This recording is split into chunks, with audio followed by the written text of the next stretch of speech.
دوستوں، روزمرہ زندگی میں پیش آنے والے مختلف رویوں کے بارے میں نفسیات کیا کہتی ہے، آئیے سنتے ہیں۔ 99% لوگ ان باتوں کے بارے میں نہیں جانتے ہوں گے۔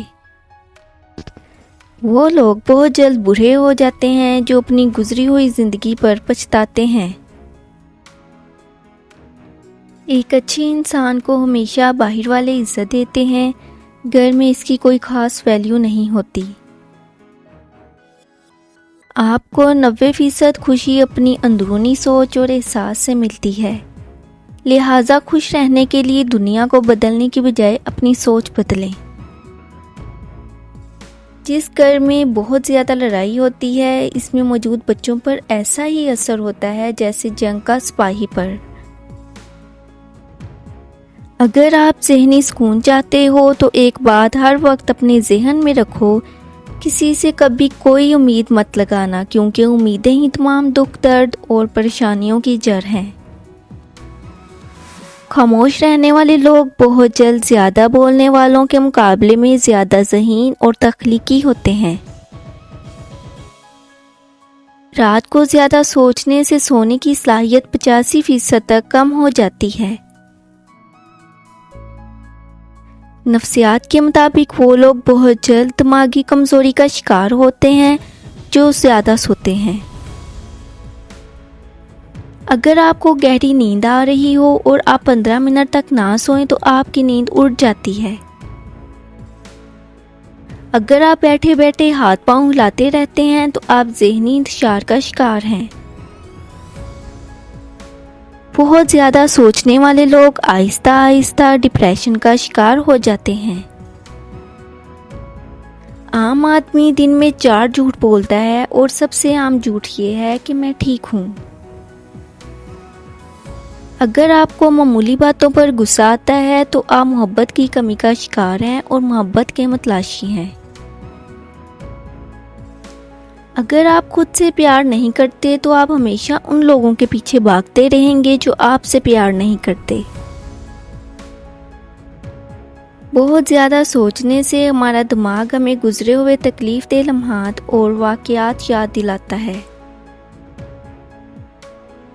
اگر آپ چھوٹی چھوٹی اشیاء سے چمٹے رہتے ہیں تو آپ بچپن سے عدم توجہ کا شکار ہیں۔ راستے پر کنکر ہوں تو اچھا جوتا پہن کر چلا جا سکتا ہے، لیکن اگر جوتے میں ایک بھی کنکر ہو تو اچھے راستے پر بھی چلنا مشکل ہو جاتا ہے۔ لہٰذا انسان باہر کی مشکلات سے نہیں، اندر کی کمزوریوں سے ہارتا ہے۔ اگر آپ چاہتے ہیں کہ کوئی آپ کی بات سنے تو بات چیت کا آغاز اس جملے سے کریں کہ مجھے آپ کو یہ نہیں بتانا چاہیے۔ مطالعے سے پتہ چلا ہے کہ اگر آپ آئینے کے سامنے بولیں اور خود کو حوصلہ دیں تو آپ ذہنی طور پر مضبوط ہوں گے۔ جو لوگ اپنے کام کے دوران دوسروں کی مداخلت پسند نہیں کرتے وہ زیادہ اچھے ورکر ثابت ہوتے ہیں۔ ایک تحقیق کے مطابق مائیں اپنے سب سے خوبصورت بچوں پر زیادہ توجہ دیتی ہیں۔ جب لوگوں کو لگتا ہے کہ ان کا کوئی خاص حالات پر کوئی کنٹرول نہیں تو سازش شروع کرنے لگتے ہیں۔ کسی بات کو سمجھانے کے لیے جب آپ بچوں پر چلاتے ہیں یا ان کو مارتے ہیں تو اس کا مطلب ہے کہ آپ میں سمجھانے کی صلاحیت کا فقدان ہے۔ آپ کو خود تربیت کی ضرورت ہے۔ زیادہ کھانے والے اکثر بیمار رہتے ہیں اور ان کا دماغ عام لوگوں کی نسبت سلو چلتا ہے۔ زیادہ تر ذہین لوگوں کی ہینڈ رائٹنگ خراب ہوتی ہے، اس کی وجہ یہ ہے کہ وہ تیزی سے سوچتے ہیں۔ جو لوگ بہترین مشورے دیتے ہیں وہ عام طور پر سب سے زیادہ مسائل کا شکار ہوتے ہیں۔ حسد دراصل خود اعتمادی کی کمی کا نام ہے۔ سب کو سب کا پتہ ہے مگر اپنا کسی کو نہیں پتہ۔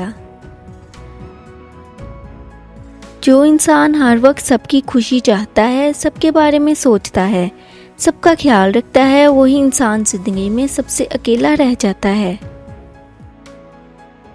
دوست وہی ہوتا ہے جو اپنی پریشانی میں بھی آپ کی پریشانی کا خیال رکھے۔ نفسیات کہتی ہے اگر آپ سچ میں کامیاب ہونا چاہتے ہیں تو مشکلات آنے پر بہانے نہیں بنائیں بلکہ کامیاب ہونے کے بارے میں سوچیں۔ ہر چیز نصیب سے نہیں ملتی، کچھ چیزیں دعاؤں سے ملتی ہیں۔ خوشیوں کا تعلق آپ کے حالات سے نہیں، آپ کے فیصلوں سے ہے۔ ہمیشہ اس وقت بولیں جب آپ کو احساس ہو کہ آپ کے الفاظ جو آپ کہنے جا رہے ہیں آپ کی خاموشی سے زیادہ خوبصورت ہیں۔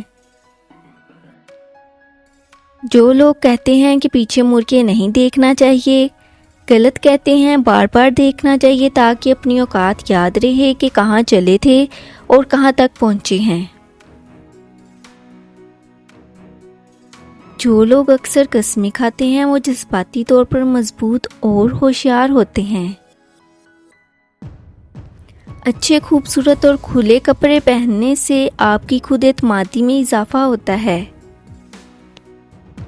کچھ نیا پانے کے لیے وہ مت کھو دینا جو پہلے سے تمہارا ہے۔ دوستو، اگر آپ چینل پر نئے ہیں تو چینل کو سبسکرائب کرنا اور بیل آئیکن کو پریس کرنا مت بھولیے گا۔ شکریہ۔